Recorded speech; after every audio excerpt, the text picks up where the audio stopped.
Magkasintahan sina Rolly at Shalani ng halos 7 taon na rin. Kaibigan naman nila si Willie simula nung mga elementary pa sila. Pare-pareho silang tubong probinsya pero magkakaiba ng baryo. Si Rolly ay sa baryo ng Isabela. Si Shalani naman ay sa Marinduque at si Willie naman ay sa isang baryo na hindi niya kabisado ang pangalan dahil sa matagal ng panahon na din itong hindi nakakauwi roon simula nang ilipat sila sa syudad ng kanyang lolo at hanggang sa mamatay ang matanda ay hindi na niya nalaman pa ang lugar ng kanyang kapanganakan. Sa edad na 22 ay may kanya-kanya na silang trabaho. Si Willie ay bilang isang guro samantalang si Rolly naman ay bilang isang inhinyero at model naman si Shalani. Sa mga nagdaang taon ay malimit ang biglaang pagkakawala ni Willie. Natataon ding bakasyon at walang pasok ito at biglang naglalaho. Minsan ay kinompronta siya ng dalawa niyang kaibigan kung saan ito pumupunta at ang tanging sinasabi lamang niya ay sa lugar ng babaeng kanyang nililigawan. Dahil doon ay naging tampulan siya ng pangaasar ni Rolly at Shalani. Tinutukso nila itong nagbibinata na. Naulit pa ang biglaang paglalayas ng walang paalam ng binata nitong kasalukuyan. Para sa magkasintahan ay hindi na biro ang ginagawa ng kanilang kaibigan, lalo't halos taong-taong may mga estudyanteng nawawala sa kanilang campus nang hindi na natatagpuan pa. Maski may pagka-nerd ang kanilang kaibigan, ay mahal nila ito at itinuring na nilang kapatid, kaya siguradong sasama ang kanilang loob kapag may nangyari ditong masama. May mga pagkakataong pinapagalitan pa nila ito at sinasabihang walang silbi ang kanyang pagiging guro dahil hindi niya maturuan mismo ang sarili sa magandang pakikipagkaibigan. Subalit, idinadaan lamang sila nito sa pagngiti. Para hindi na humaba ang diskusyon, sila na mismo ang nagpakumbaba at pinagkibit-balikat na lamang ang lahat. Mabait naman talaga si Willie. Ang tanging diferensya lang naman sa kanya ay ang hindi niya pagpapaalam ng maayos sa dalawa na siya namang ikinaiinis ng mga ito. Pero kahit pinapagalitan nila ang binata, ay hindi sila nito pinapatulan o maski pagtaniman lang ng sama ng loob. Kaya sa huli ay nakokonsensya na lang sila at sila na lamang ang nag-a-adjust para sa kaibigan. Isang araw ay bigla na lamang silang kinausap ng masinsinan ng kanilang kaibigang binata. Nahanap ko na yung lugar namin. Tinatawag nila itong Barrio 13 sa probinsya ng Cagayan Valley. Hindi ko eksaktong alam kung saan ito mismo. Pero kung hindi niyo mamasamain, gusto niyo ba akong samahan papunta doon? Nagpapaalam na ako sa inyo maski sakaling hindi kayo sumama para hindi naman kayo mag-alala. Nagkatinginan sina Rolly at Shalani sa isa't isa. Nabigla sila sa inaasta ng kanilang kaibigan. Sa kauna-unahang pagkakataon kasi ay nagpaalam ito sa kanila. Hindi nila inaasahan yon, kaya pareho nilang kinapa ang noo ng binata. Ano ba? Wala akong lagnat, no? Patapik pa niyang inalis ang mga kamay ng kaibigan kasabay ng kanyang pagbusangon. Pero sa huli ay inakbayan siya ni Rolly sa kakinausap. Biro lang tol, nabigla lang kami dahil hindi namin inaasahan ito ha. Pero susubukan namin sumama. Ang kaso hindi namin may papangako dahil alam mo na yung trabaho namin ni Shalani. Kung hindi man kami makasama, sana'y maintindihan mo pa rin kami, Willie ha. Oo nga Willie, adventure pa naman sana. Kaso alam mo naman, trabaho ay trabaho. Kung papayagan ako mag-leave ng principal, sasama ako kung makakakuha rin ng libreng oras si Rolly. Napatango na lamang si Willie sa sagot ng dalawang kaibigan. Hindi naman niya pwedeng pilitin ang mga ito dahil may mga katuwiran sila. Pilit nang ngumiti ang binata, saka iniwan ang magkasintahan na bagsak ang mga balikat. Nakaramdam naman ng awa sina Rolly at Shalani para sa kaibigan. Subalit wala silang magagawa kung hindi sila papahintulutan ng kanilang mga trabaho. Lumipas pa ang mga araw hanggang sa dumating na ang pinakahihintay ni Willie, ang bumalik sa kanilang lugar. Pagkaimpake ng mga gamit ay ibinigay muna niya sa landlady nang inuupahan niyang bahay ang susi bago ito dumiretso sa gilid ng kalsada para maghintay ng masasakyan papuntang terminal ng bus. Ilang sandali pa'y may taxi na ring pumarada sa kanyang harapan. Pagkasakay niya ay sakto namang nag-text sa kanya ang kaibigan niyang si Rolly at ang laman ng mensaheng yon ay ikinabagsak ng kanyang balikat dahil hindi ito makakapunta pati na si Shalani. Wala naman siyang magawa kung hindi ang ipagpatuloy ang pagbabakasyon. Nasa mahigit 30 minutos din ang itinakbo ng sinakyan niyang taxi bago siya nakarating ng terminal ng bus pauwi sa kanilang probinsya. Pagkabayad sa driver ng taxi ay dumiretso na ito sa bus kung saan may nagtatawag na konduktor na paalis na yon. Nang nasa pintuan na siya ay bigla na lamang sa kanyang likuran ay sumulpot ang 2 taong nakatalukbong ng panyo sa ulo at may hawak na tungkod. Sa obserbasyon ni Willie ay mag-asawang matanda yon na tila ba mga bingi at nag-uulyanin na. Sinenyasan naman siya ng binatang konduktor na hayaan na lamang, kaya ganon na nga ang kanyang ginawa. Pag-akyat ng bus at bago siya umupo ay hinanap muna niya ang 2 matandang bumunggo sa kanya kung saan nakaupo ang mga ito at nakita naman niyang nasa pinakalikod sila umupo. Umiiling na napapaupo ang binata sa katahimik na inayos ang sarili. Sa tabi ng bintana ang napiling upuan ng binata para makita niyang mabuti ang tanawin sa labas. Subalit dala ng pagkabagot ay bigla na lamang inantok ang binata hanggang sa ito ay makatulog. Maski mag-stop over pa ang sasakyan ay wala siyang pakialam. Ang gusto niya ng mga sandaling yon ay ang matulog lamang. Hindi rin siya bumababa para kumain, magkape o umihi man lang. Hanggang sa nakarating na sila sa huling destinasyon ng kanilang sinakyan ay saka pa lamang siya nakaramdam ng gutom ang binata. Madaling araw at madilim pa dahil bandang 4:00 pa lamang nang magsibabaan sila, mabuti na lamang at may bukas na maliit na karinderya. Doon na lamang siya nagpalipas ng oras para hintayin ang pagliwanag ng paligid.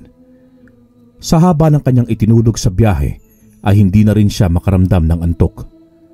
May mga mangilan-ngilan pang mga pasahero ang hindi pa bumababa ng sinakyan niyang bus, kaya alam niyang may kasama siyang maghihintay sa pagsikat ng araw. Nakailang tasa rin siya ng kape bago mag-umaga.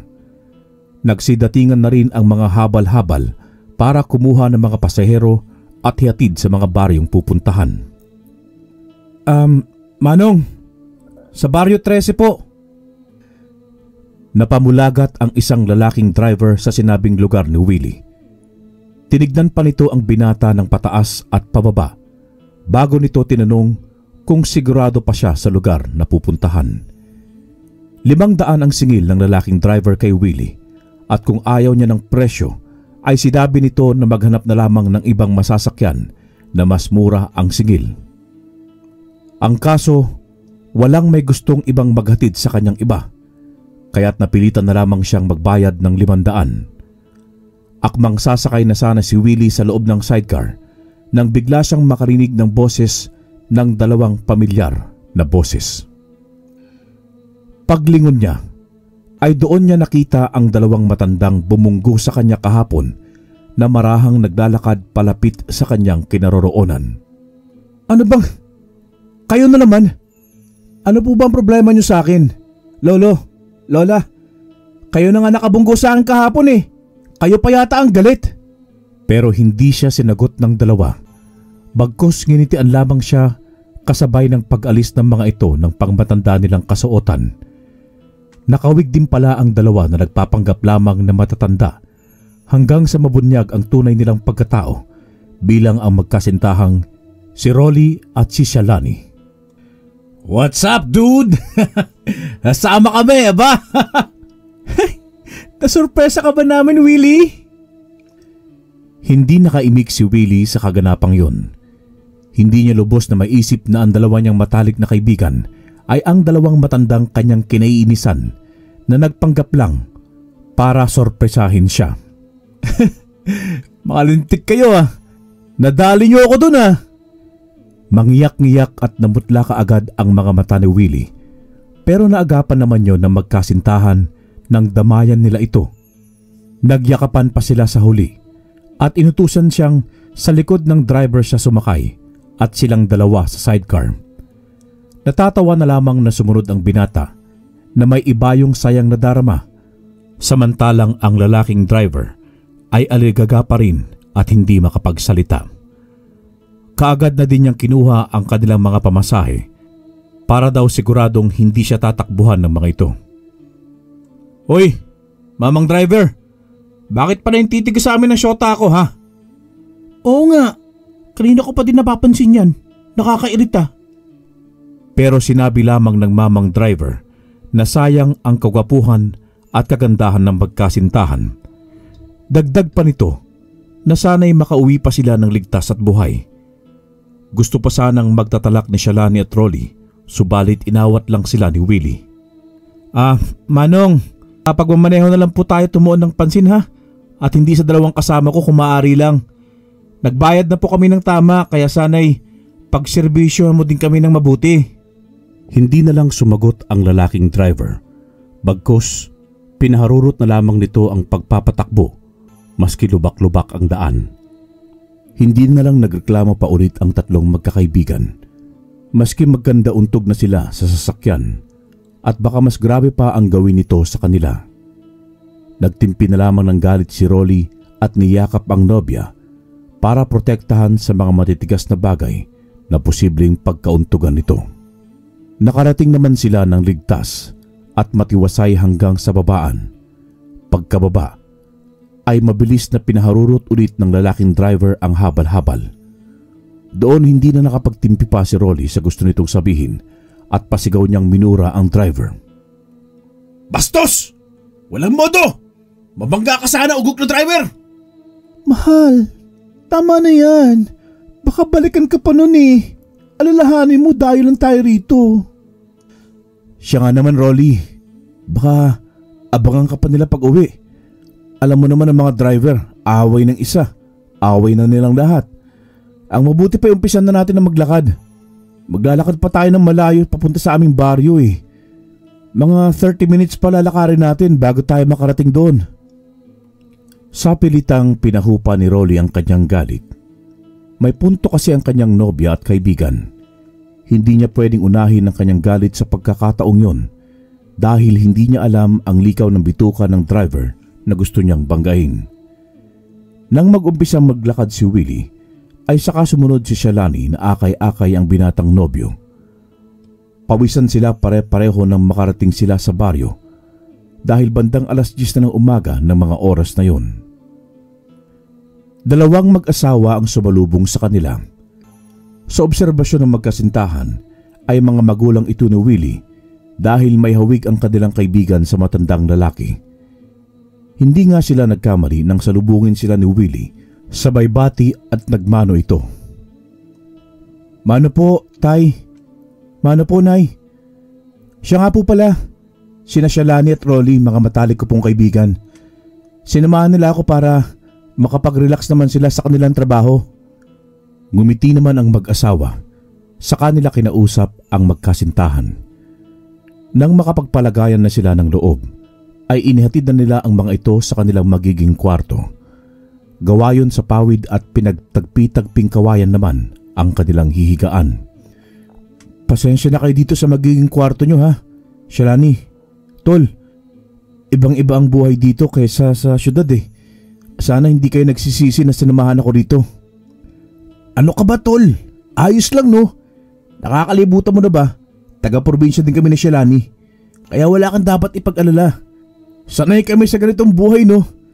Nasanay kami sa hirap bago naabot ang narating namin ngayon. Kaya kalma, Willie. Ayos lang ang lahat. Oo nga naman, Willie. Huwag kang OA dyan. Para naman kami mga bata sa ginagawa mo Sumama kami rito bilang mga kaibigan mo. Hindi para husgahan ang inyong pamumuhay. Nakahinga ng maluwag si Willie dahil sa mga narinig mula sa mga kaibigan. Hindi niya akalain na ganito kababait ang itinuring na niyang mga kapatid. May iba nga ako, tol. Bakit ba parang takot na takot yata yung driver ng habal-habal kanina kaya nagmamadaling umalis? May kinakatakutan ba sila dito sa lugar nyo? Halos wala ding may gustong magharid sa inyo rito eh. Maliban sa mukong na mukhang perang driver na yon. Matagal na panahon na akong hindi nakakauwi rito, tol. Pero ang usap-usapan pa dati, nakala ko napag-iwanan na ng panahon na hindi pa pala. Tumatak pala ang nakakatakot na hinahinalang may mga aswang na nabubugad dito sa aming lugar. Pero wala pa namang napatunayan ng mga taga rito na totoo ngang may mga aswang na naligaw dito. Kaya pala mataas ang singil ng buraot na driver na yon. Kasi siya lang ang may lakas ng loob na maghatid sa atin dito. Aswang daw. Nakakatawa. Naku, sa panahon ngayon hindi nakapanipaniwala ang mga aswang na yan. Imbento na ng mga Espanyol ang mga nilalang na yan para wala nang lumabas na bata noong araw at hindi madamay sa gerang nagaganap. Paano nga kung totoo sila? Kung halimbawa mang may makaharap kayong aswang o maengkwentro, ano naman ang gagawin nyo? Ano pa? Di magpapa-autograph. Hindi joke lang. Ayos lang naman maski makaharap namin sila kung sakali. Wag lang nila kaming lapain, aba. Baka gusto nilang matikman ng kamao kong kasing lakas ni Idol Champ Manny Pacquiao. Natawa na lang din si Willie sa pinagsasabi ng kaibigang binata. Ang mabuti pa'y kumain na tayo. Mukhang nalilipasan na kayo ng gutom Lalong-lalo ka na, Rolly. Sira ulo ko talaga, Willie. Si Willie naman ang napahalakhak sa pagkakataong yun. Kakamot-kamot na lamang sa batok na sumunod si Rolly habang akbay-akbay ang nobyang dalaga. Papuntang harap ng bahay kung saan nakalatag ang mahabang mesa at nakahain ang mga pagkain. Pero ang ulam ay iisang putahe. Nanlaki naman ang mga mata ni Rolly habang napapalunok ng laway. Tol, nakakalimutan mo na bang may allergy ako sa ulam na dinuguan? Naikwento ko na sa ito, hindi ba? Kundi lang sa lolo ko ng albularyo malamang baka patay na ako ngayon nung nagkamali ako kumain ng ganyang pagkain. Ay, oo nga pala. Pasensya na, Rolly Nakalimutan ko ring sabihin na pista dito sa baryo namin at ngayong araw ang umpisa. Pagkatapos ng 4 na araw, saka pa lang ang pinakaaraw ng kapistahan dito. Hindi ko rin nasabi na kapag pista dito, walang ibang pwedeng ulamin kung hindi dinuguan lamang. Ayon na rin sa aming tradisyon. Kung may dala kayong dilata dyan, pagtsagaan nyo muna. Pero sa loob kayo ng kwarto kumain at wag dito sa labas. Bawal Magagalit sila kapag nakita kayo. Naku, si Rolly lang. Ako ayos lang sa akin ang dinuguan. Mukha pa namang masarap at hindi basta-basta ang pagkakaluto. Bahala ka dyan. Basta ako, hindi pwede. Diyan na nga muna kayo. Binuhat ni Rolly ang sariling plato. Saka pumasok nilagyan ng kanin at pumasok sa silid para magbukas ng dilata. Mabuti na lamang at walang nakapansin sa kanyang ibang tao. Masaya naman ang kanilang pagbabakasyon sa mga sumunod na araw. Hanggang sa dumating na nga ang pinakahuling araw ng selebrasyon ng kapistahan sa Baryo 13. Nagtaka sina Rolly at Shalani dahil sa malalaking kawa na inilabas ng mga tao. Gumawa din ang mga ito ng malaking lutuan. Maaga pa lang ay nagpakulo na rin ang mga ito ng mainit na tubig. Tinanong naman ni Rolly si Willie kung aanhin nila ang malalaking kawa at mainit na tubig. Sinabi naman ni Willie na para yon sa mga hayop na kanilang kakatayin at gagawing handa mamayang gabi na ikinakunot ng noo ni Rolly. Ano? Mga hayop? Hindi ba gaya ng sabi mo dinuguan lang naman pwedeng ulamin hanggat hindi pa natatapos ang kapistahan dito sa inyong lugar? Ha? Oo. Ano kasi? Yung mga dugo ng mga hayop, iipunin, tapos magluluto sila ng mga laman para sa dinuguang gagawin. Tama. Yung mga tira naman bukas na lulutuin para sa ibang putahe At total, tapos na ang pista bukas. Tama, ganun nga. Ramdam ni Shalani at Rolly na nagsisinungaling ang kanilang kaibigan. Kaya naman nagpaalam na muna ang mga ito na papasok ng kwarto. Pinayagan naman sila ni Willie. Sumilip-silip pa ang binata sa mga awang ng kanilang kwarto at nang makasigurong walang sumunod sa kanila para magmanman o pakinggan, ay saka pa lamang nito sinabi sa kasintahan ang naobserbahan. Masama ang kutob ko, Shalani. Mukhang may hindi magandang mangyayari mamayang gabi. Di ko alam pero kailangan makasiguro tayo para sa ating kaligtasan. Ano ba ang ibig mo sabihin, Rolly? At sa paanong paraan na may maswang mangyari? Shh! Huwag mo lakasan ang boses mo, mahal. Baka marinig nila tayo. Basta, iba ang pakiramdam ko. Akong bahala. Lumapit si Rolly sa kanyang dalang bag. Mula roon ay kinuha niya ang isang telang may kalumaan na. Pagbukas niya dito, ay nakita ni Shalani ang isang gintong kwintas na may pendant na ang ukit ay imahe ni Hesukristo na nakapako sa krus. Inabot ito sa kanya ng nobyo saka ipinasuot. Sumunod na lamang ang dalaga sa kasintahan. May inilabas ding kulay gintong baril ang binata na may mga kulay puting bala na bilog ang hugis. Animoy, isa lamang itong baril-barilan. Dahan-dahan yung ikinasan ni Rolly sa kanilagyan ng mga balang hawak sa may bandang itaas nito sa may butas. Bumuntong hininga muna siya bago ulit nagsalita. Sinabi nito kay Shalani na ang hawak na baril ay pagmamay-ari ng kanyang lolong albularyo na isang dating manunugis na mga kampon ng kadiliman noong kapanahunan nito. Ipinamana sa kanya ito ng kanyang lolo bilang proteksyon niya kapag siya'y dumadayo sa iba't ibang probinsya.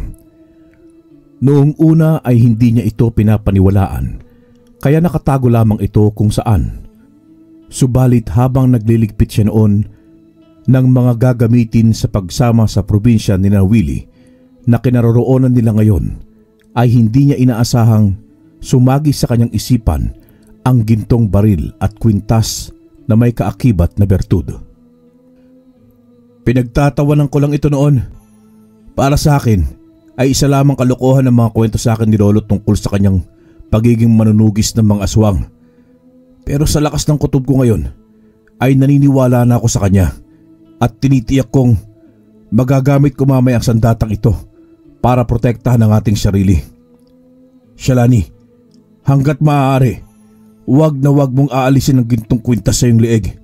Proteksyon mo yan para hindi ka mapahamak. Panay pagtango lamang na pinagpapawisan ng malagkit ang dalaga ng mga sandaling yon at halos mapalundag pa ito sa gulat nang bigla na lamang may kumatok sa kanilang pintuan. Rolly! Shalani! Kakain na! Oh, sige tol! Susunod na kami! Pinakalma muna ng binata ang nobya bago sila lumabas. Nakitungo ang mga ito na parang walang alam sa mga nagaganap. Madalas na mahuli ni Rolly ang kanilang binatang kaibigan na panay ang sulyap sa malalaking kawali at napapangiti ng matamis.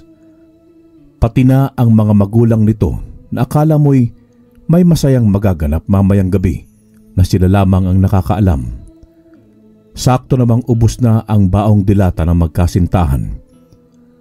Akma na sanang tatayo si Rolly, subalit bigla na lamang sumulpot si Willie sa kanyang likuran, saka pinigilan. Tol, maaari ba akong humiling? Ano yun, Willie? Maski ngayon lang, Rolly. Tikman mo naman ang lutong dinuguan ng aming angkan. Tiyak na masarap ito. Huwag kang mag-alala. Huling tikim mo na ito ng ganyang pagkain. Pangako, Rolly. Pangako. Alam ni Rolly na may laman ang mga huling binitawang salita sa kanya ni Willie. Napapailing naman si Shalani pero nginitian lamang niya ang nobya. Sige, tol. Pagbibigyan kita. Pero sana'y wag mong pagsisihan ang susunod na mangyayari pagkatapos kong kumain ng dinugo ang handa ninyo. Matalik tayo magkaibigan, tol. Pakatandaan mo sana yan palagi. Walang ano-ano'y agad na nilantakan ni Rolly ang isang mangkok na dinuguan. Maya-maya pa'y nakaramdam na ito ng pagkahilo hanggang sa tuluyan ng nagdilim ang kanyang paningin at bumagsak sa lupa. Hindi ako magsisisi, Rolly, kung hindi ikaw. Oo, matalik tayong magkaibigan. Noon yun, noong hindi pa panobya si Shalani, ang kauna-unahang babaeng inibig ko na sinulot mo, animal ka. Isang sipa pa sa katawan ang pinadapo ni Willie sa kaibigan bago ito dinampot ng kanyang mga magulang saka kiniladkad pabalik sa kwarto. Si Shalani naman ay yakap-yakap ang tuhod na sumandal sa isang tabi habang nanginginig at umiiyak. Huwag kang mag-alala, Shalani. Pumili ka lamang ng tama mamaya at tiyak ko mabubuhay ka nang kasama ako ng panghabang buhay. Pangako ko yan. Nagsihalakhakan ang lahat sa pangunguna ng binata at ng mga magulang nito. Mas lalo namang umiyak at nahintakutan ng dalaga nang makita ang lahat ng residente doon na nanlilisik at namumula ang kanilang mga matang nakatitig sa kanya. Aswang! Willie! Mga aswang kayo! Lumayo kayo sa akin! Pero pinagtawanan lamang ulit siya ng mga ito habang tinitigan. Hinaplos naman ni Willie ang kanyang buhok, saka siya nito iniwan. Hindi ka na makakawala sa akin, Shalani. Sa akin piling ka lang babagsak at hindi kay Rolly. Mas magiging masaya ka sa piling ko. Ipinapangako ko sa iyo yan. Mga kasama, bantayan silang mabuti. Dahil sa takot ay patakbong pumasok si Shalani sa kwarto. Nang makita ang walang malay na nobyo, ay kaagad niya itong niyakap saka niyugyog para gisingin. Subalit bigo siya, kaya napahagulgol na lamang siyang muli hanggang sa hindi na niya namalayang nakatulog na ito sa tabi ng kasintahan. Sabay pa silang naalimpungatan nang marinig nila ang mga nakakakilabot na alulong mula sa labas ng kwarto. Sinenyasan ng binata na tumahimik ang nobya. Mataman silang nakiramdam kung ano ang mga susunod na kaganapan hanggang sa kakaibang huni at angil na ang muling namutawi sa buong lugar. Dahan-dahang tumayo si Rolly para sumilip sa awang ng kwarto at nagulantang siya sa nasaksihan. Dala ng labis na pagkataranta ay napalakas ang kanyang boses na inutusan ng kasintahan. Shalani, ang baril sa bag ko, ilabas mo na dali! Pero dahil sa pinaghalong takot at taranta, ay hindi mabuksan ni Shalani ang zipper ng bag hanggang sa isa sa mga residente na sa mga sandaling yun ay isang ganap na aswang ang nakapasok na mula sa sinira nitong pintuan. Sige Itay, kunin mo na ang ating iaalay ngayong gabi. Pahirapan mo, pero hindi mo pwedeng patayin dahil buhay nating iaalay ang kaluluwa ng matalik kong kaibigan. Pagkatapos ay idadaos natin ang seremonya sa gaganaping kasal namin ni Shalani. Hindi kayo magtatagumpay, mga aswang kayo! Traidor ka, Willie! Isa kang ahas na kaibigan! Ahas ka rin, Rolly. Inaahas mo sa akin si Shalani nung ipinakilala ko siya sa'yo. Pero wala nang saysay yun dahil mamaya lamang ay asawa ko na siya at pagkain ka na namin. Nag-umpisa nang umatake ang ama ni Willie kay Rolly. Nagpambuno sila ng lakas hanggang sa makalmot ang binata sa kanyang muka. Shalani! Ang baril!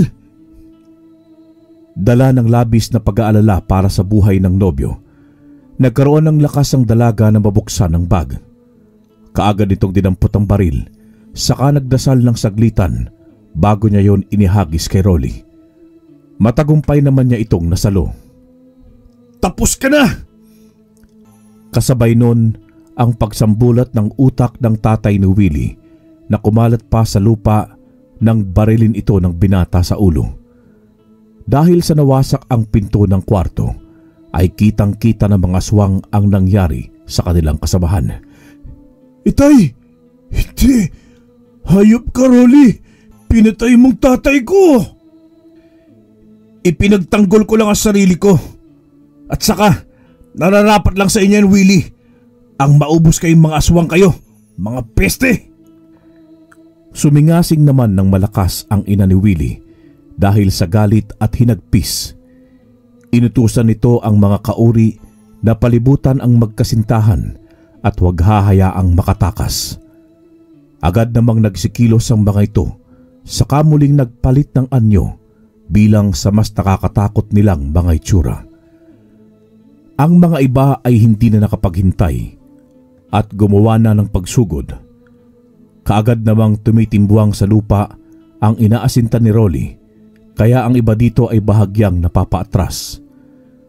Nagtago naman si Shalani sa likod ng nobyo, saka ito humawak sa balikat ng binata.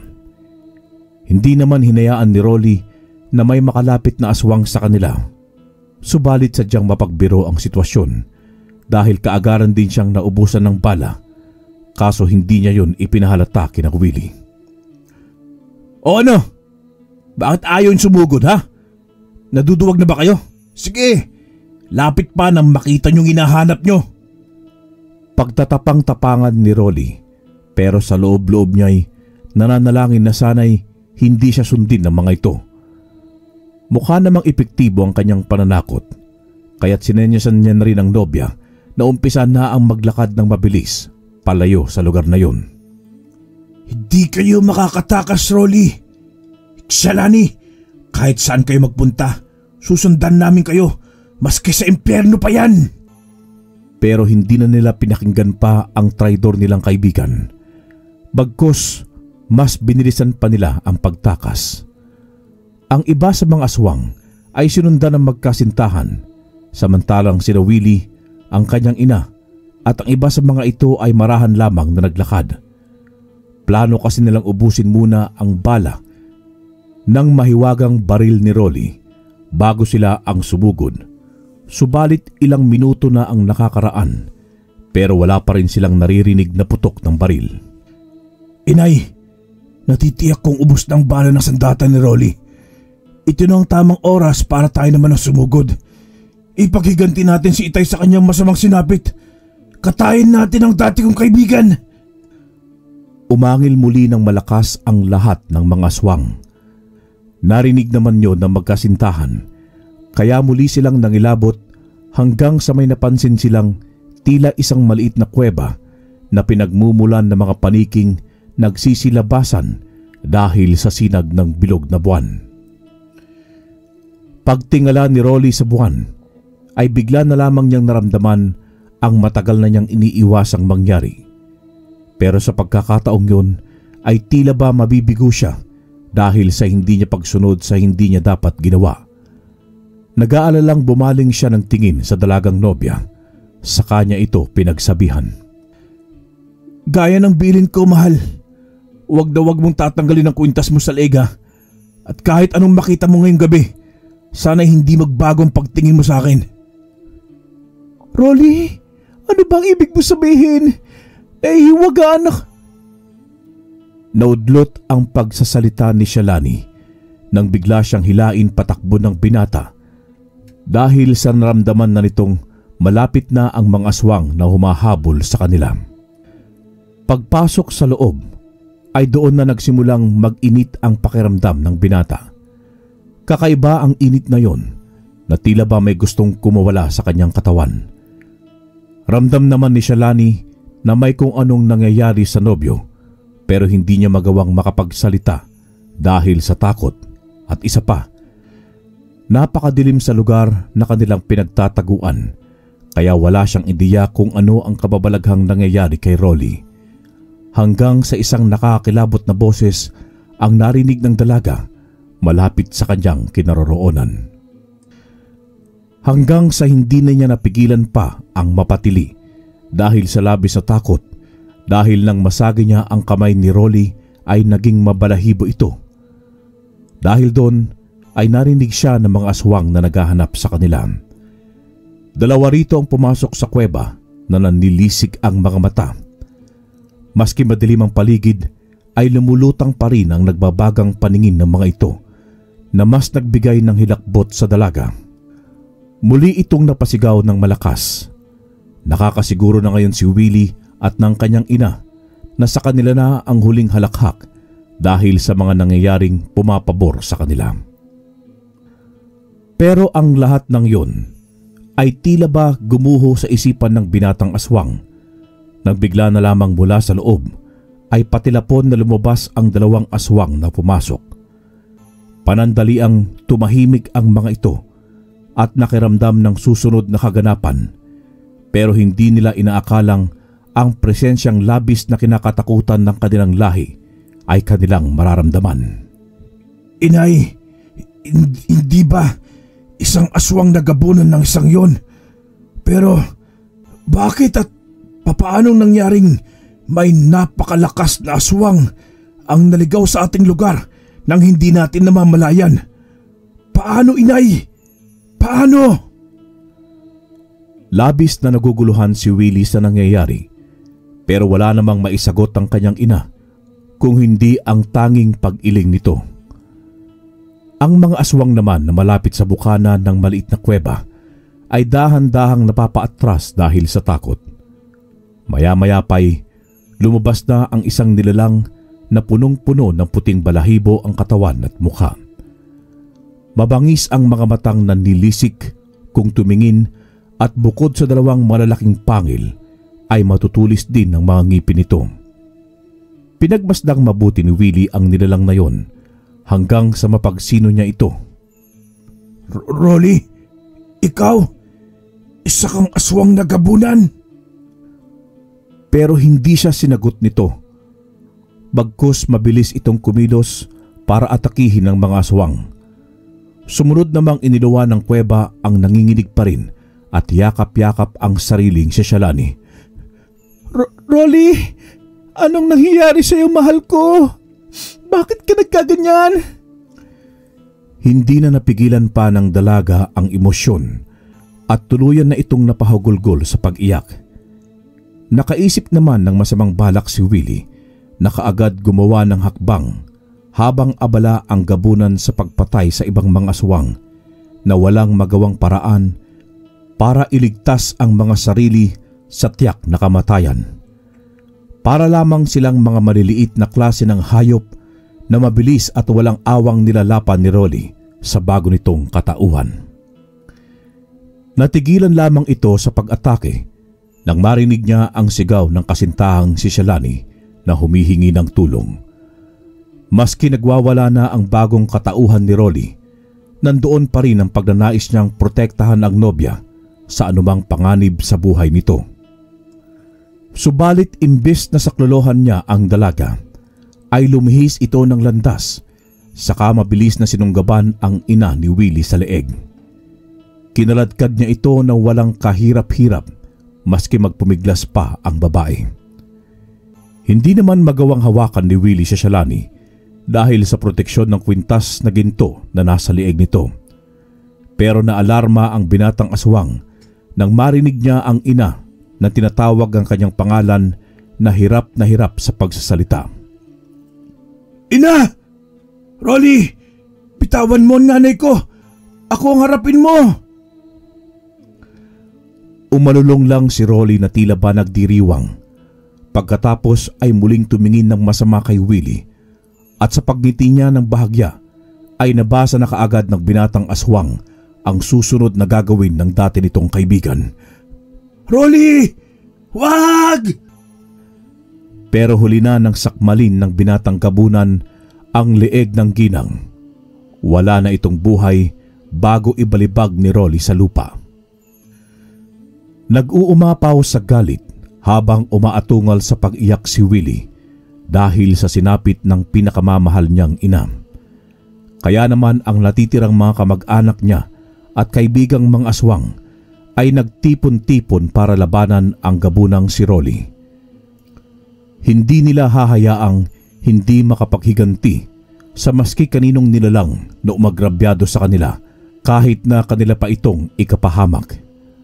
Para sa kanilang prinsipyo at dignidad, mas maiging mamatay ng lumalaban kaysa pairalin ang karuwagan. Hindi namin inaasahang may lahi kang gabunan, Rolly. Nasurpresa kami at dahil sa ginawa kong pagdala sa inyo dito, namatay ang aking mga magulang at iba naming mga kasamahan sa iyong mga kamay. Magkaganon man, hindi namin kayo hahayaang makalis dito ng ganun-ganun lang. Mauubos mo muna kaming lahat bago kayong makatakas. Si Shalani naman ay nahimasmasan na rin ng mga sandaling yun. Nag-iisip siya kung paano may babalik sa dating itsura ang kanyang nobyo at maalis ang pagkagabunan nito. Hanggang sa maalala niya ang gintong baril na kapares ng kanyang suot-suot na kwintas. Alam niyang nasa loob yun ng maliit na kuweba kung saan sila pumasok kanina. Kaya mabilis siyang tumakbo papasok doon. Dahil sa sobrang dilim, pakapa-kapa niyang hinanap ang armas at nagbabakasakaling swertihin siyang madampot ito. Nagsimula nang umatake ang mga aswang kay Rolly na nakatayo lamang habang pinapanood ang mga ito. Tila ba naghihintay ng pagsugod para makagawa siya ng pagganting atake. Hanggang sa ganoon na nga ang nangyari. Kada aswang na nakakalapit sa binatang gabunan ay mabilis niyang sinasalo ang kamay ng mga ito, saka mabilis na hinahatak para maputol. Malakas na hiyaw ang sumunod na pinapakawalan ng mga aswang dahil sa ginagawang pagpapahirap sa kanila ni Rolly bago nito hugutin ang kanilang mga puso sa kanya masarap na nilalantakan. Hanggang sa ang binatang aswang na si Willie na lamang ang natitira sa mga ito. Naswertehan na ding nadampot ni Shalani ang gintong baril ni Rolly. Kaagad itong lumabas at nadatnan niya ang eksenang marahang lumalapit ang kanyang kasintahang gabunan palapit sa dati nilang kaibigan na napapaatras sa kinaroroonan habang nanginginig sa takot. Patakbong lumapit ang dalaga habang isinisigaw ang pangalan ng kasintahan. Paglingon ni Rolly sa kanya ay kaagad niyang inihagis ang gintong baril papunta sa binata.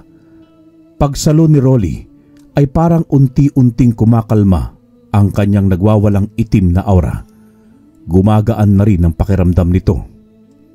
Maya-maya pa, nagbabalik na ang itsura nito sa pagiging normal na tao. Ang mga puting balahibo nito sa mukha at katawan ay unti-unting naglalaho. Napangiti naman si Willie dahil sa mga nangyayari, pero kaagad ding nagngit-ngit ang kanyang puso sa galit nang maalala nito ang mapait na sinapit ng kanyang mga kasamahan, lalong-lalo na ang kanyang mga mahal na magulang. Ngayong wala na ang iyong pagkaaswang na gabunan, Rolly, ay ako naman na magpapahirap sa iyo. Sa tagal na nating magkakasama, pinag-aralan ko na ang buong pagkatao ng mabuti. Pero hindi ko lubos maisip na may lahi kang gabunan. Bago kita patayin, ay pwede mo bang sabihin sa akin kung paano nangyari yon? Maski si Shalani ay hindi alam ang katauhan kong ito. Isang gabunan ng ama ko, prinsipe ng mga gabunan, samantalang ang ina ko ay isang ordinaryong tao lamang. Nagkamabutihan sila nung una pa lang nilang pagkikita, hanggang sa ako ang naging bunga. Subalit mahigpit na ipinagbabawal sa mga gabunan ang makipagrelasyon sa mga normal na tao. Kaya't pinarusahan ng aking ama na kamatayan, maski isa siyang prinsipe. Para may tago naman ang aking pagiging gabunan, inurasyonan ako ng aking lolo para lagyan ito ng silyado. Mahigpit na ipinagbabawal sa akin ng kumain ng kahit anong klaseng dinuguan dahil mawawala ang orasyon sa aking katawan. At kapag nasinagan ako ng kabilugan ng buwan, ay doon na magigising ang natutulog kong pagkahalimaw. Ikaw ang dahilan para magising ang pagiging gabunan ko, Willie. Pero nakatulong naman dahil nagamit ko ang namana kong lahi sa aking ama para lipulin kayong masasama. Shalani, mahal, ngayong alam mo na ang buong katotohanan. Nasa iyo kung matatanggap mo pa rin ako bilang kasintahan mo o hindi na. Salamat kasi dahil sa iyo nanumbalik ako sa tunay kong katauhan. Wala na sana ako dito at iniwan na kita, Rolly, kung hindi kita tanggap. Oo, inaamin ko. Kanina nabigla at natakot ako sa iyo ng sobra. Pero dahil sa pinakita mo kanina na maski nasa katauhan ka bilang isang halimaw, nagawa mo pa ring isipin na protektahan ako. At dahil doon, ay mas lalo kitang minahal. Tama ng kadramahan ninyong dalawa. Nakakarindi na kayo sa pandinig ko. Kaya ikaw, Rolly, humanda ka dahil tatapusin na kita ngayon din mismo para mapasakin na rin si Shalani. Willie, bakit tol? Anong bakit ka dyan, ha? Bakit ka naging ganito sa amin? Anong malaking kasalanan ang nagawa ko o namin ni Shalani sa'yo? Hindi mo pa rin ba talaga alam, ha? Pues sasabihin ko sa'yo kung bago kita patayin. Alam mo, Rolly, noong una, tapat ang hangarin ko makipagkaibigan sa'yo. Walang halong kaplastikan. Itinuring kitang halos kapatid ko. Nagbago ang lahat ng yon simula nang ipakilala ko sa'yo si Shalani na nililigawan ko na. Ang akala ko'y tutulungan mo ako mapasagot ko siya dahil nga kaibigan kita. Pero anong ginawa mo? Sinulot mo siya sa akin. Kaya hindi mo ako masisisi kung bakit ako naging ganito. Ginago mo ako, Rolly. Heto pa. Hindi totoong hindi ko alam ang pauwi dito sa aming lugar. Ang mga araw na nawawala ko, nandirito ako sa amin para pagplanuhan ng mabuti ang pagpatay sa'yo. Kaya itanaw naming may pista para gawin kang alay at si Shalani ay ikasal sa akin. O diba? Pero dahil sa isa mong katauhan ay nabunilyaso ang lahat ng yon. Kaya ngayong isa ka ng normal ulit na tao, papatayin na kita! Willie! Ang tungkol sa paniligaw sa akin ni Rolly ay wala siyang kasalanan. Kung natatandaan mo'y, paulit-ulit kitang binastid noon at sinabihang tumigil ka na sa panliligaw. Pero ikaw lang tumapilit. Willie, nagpaalam din ako sa ino na maniligaw ako kay Shalani.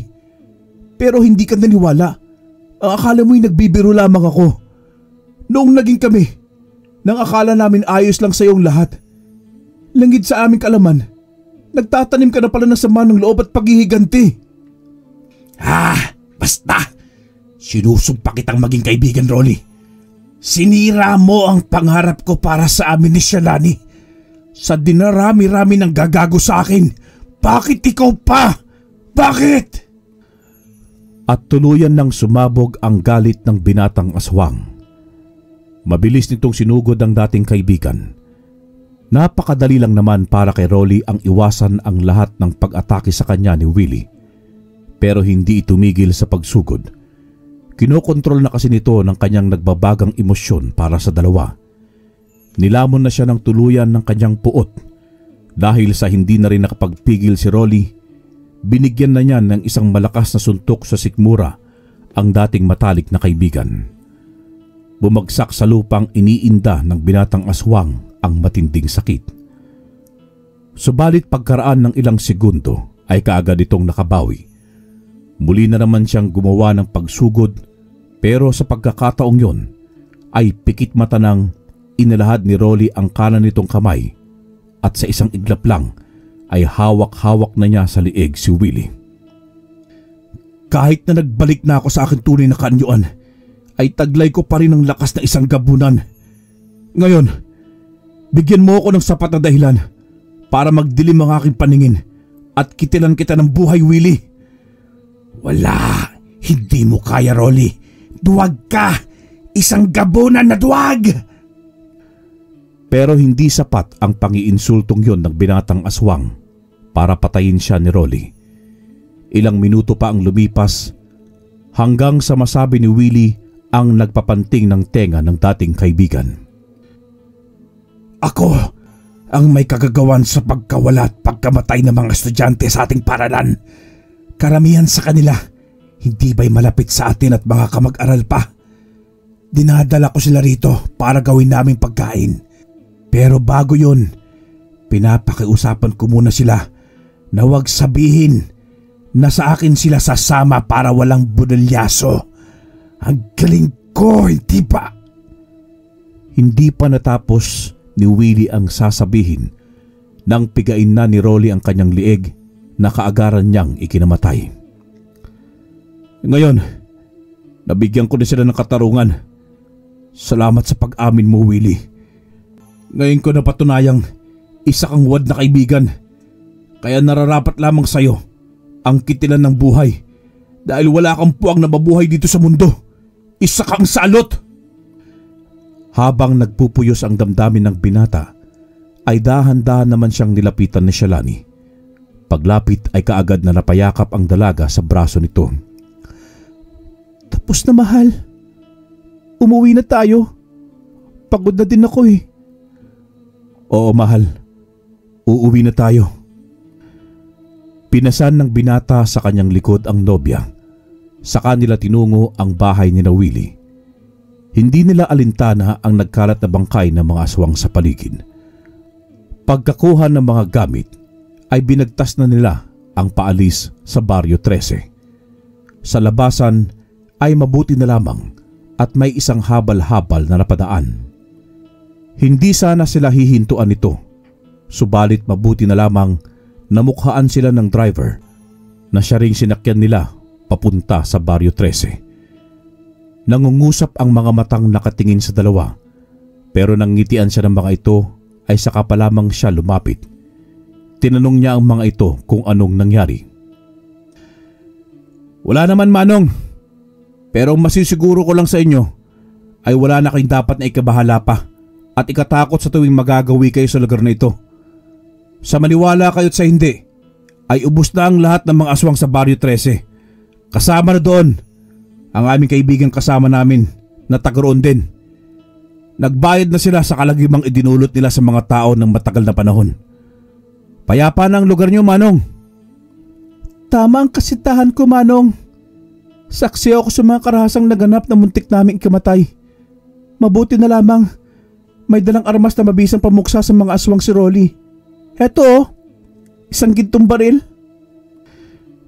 Napanganga ang lalaking driver na hindi magawang magsalita. Nakatingin lamang siya sa magkasintahan na hindi pa rin makapaniwala dahil nagawa nilang makalabas ng buhay sa baryo ng mga aswang. Isa lang sana ang pakiusap namin sa iyo, Manong. Sana, kung ipagkalat mo mang patay na ang lahat ng mga aswang, hayaan mong ikaw na lang ang maging bida sa pagiging kwento mo.